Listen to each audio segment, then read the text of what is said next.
Ayan mga ka-idol, naglalakad kami papuntang palengke. Kaya gising ko lang kasi. Kaya kailangan na nagpabili si dad ng ulam. Gising ko lang.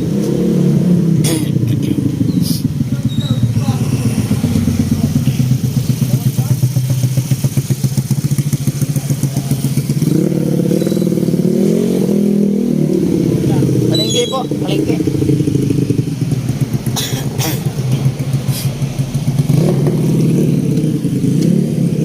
Mga ka-idol, ito yung kasama ko. Yan ang sipag sa mama kahit may hika. Ayan. Buti gumaling na. Bebe, no? Okay na ba? Okay ka na ba? Ano po? Ah. Mga ka-idol, nandito na kami sa kanto ni Jordan. Palabas na kami ng highway. Ay,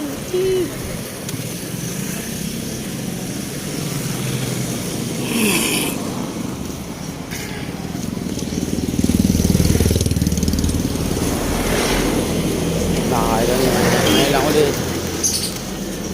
Pang-hold up yung cellphone ko. Wala pang bili.